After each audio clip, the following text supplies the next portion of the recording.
Welcome back to Talking Classrooms, where we give voice to the experiences, challenges, and possibilities of education in all its forms. I'm your host, Bulelani Marwanqana.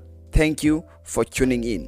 Today, we are lifting the veil on a quiet crisis in our education system: unpaid and underqualified teachers. They are often the unsung heroes in classrooms across townships, rural areas, and even urban schools. They fill in the gaps. They teach without contracts. They teach without pay.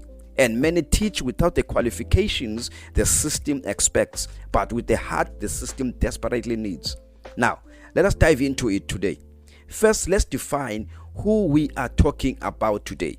These teachers include volunteers teaching without any salary, stipend, or government support. Young graduates waiting for placement through the Department of Education, but already helping out in the classrooms.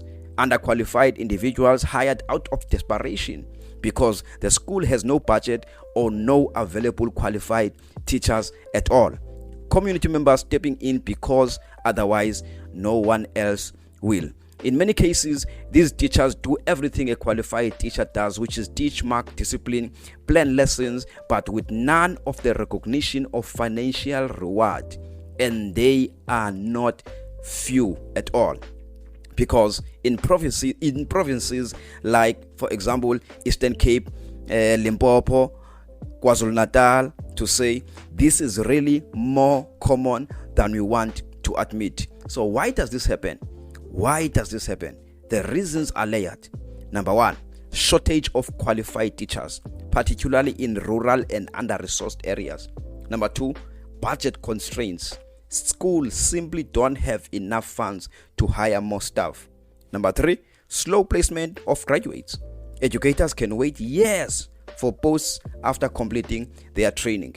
Number four, community agency. Schools need someone to stand in front of learners, even if they don't have a teaching degree. Number five, voluntary passion. Some of them, they truly love teaching and choose to serve even without pay. So, while the system may not be officially hiring them, the classrooms, they continue to rely on them. Now, I want us to talk about the consequences of this setup now, for learners, for teachers themselves, and for the system. Now, let's start with learners, because sometimes learners benefit from having someone instead of no one. But if the teacher is unqualified, they risk receiving poor instruction, lack of continuity when unpaid teachers leave due to financial stress. Discipline, assessment, and curriculum implementation may suffer. So now, for teachers for themselves now, these are the consequences they go through. Exploitation. They work full-time but earn nothing.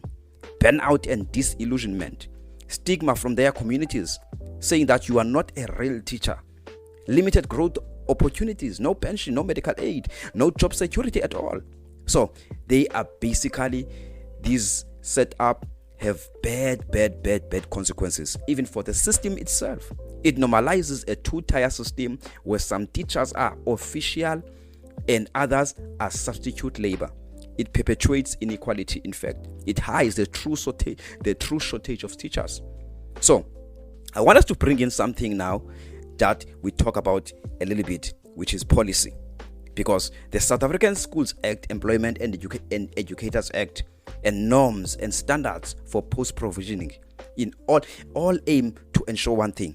In fact, three things that I'm going to show. I'm going to point now, which is teachers are qualified, learners receive quality education, schools are staffed appropriately.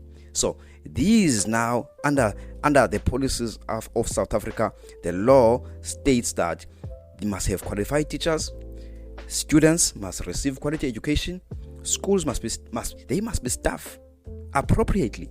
So, however, implementation is uneven in this case. Budget allocations don't meet the staffing needs. Posts remain frozen. And the burden falls on communities to make a plan. Moreover, there's a backlog in permanent placements and little guidance on integrating volunteers into the formal system. This gap between policy and practice is where exploitation lives. To move forward, we need urgent action, very much urgent action. Here's what must happen. Number one, they must fast track the placement of qualified but unemployed teachers. Number 2, they must provide stipends or EPWP contracts for volunteer educators, especially those with experience. Number 3, they must train and upskill underqualified community teachers. Don't just remove them, they must grow them. Number 4, allocate funding transparently and equitably. Rural schools must be prioritized in this case. Number 5, create an official registry of volunteers to formalize their contribution and offer basic protection. Above all, we need a mindset shift that says every teacher matters, whether they are paid or not. To the unpaid, under-recognized educators across this country, you are seen. You are holding the classroom together with your bare hands, and your work is valid. But love alone cannot sustain you. Let us move from appreciation to action now, from silence to support, from invisibility to inclusion. And as we reflect on how classrooms work, not just in policy but in reality, let's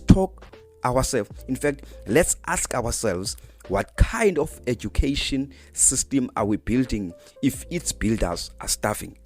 This has been Talking Classroom, podcasting as a tool for educational communication and reflection. I'm Bulelani Marwanqana, reminding you the heart of a classroom isn't just the content, it's the people. Let's value them.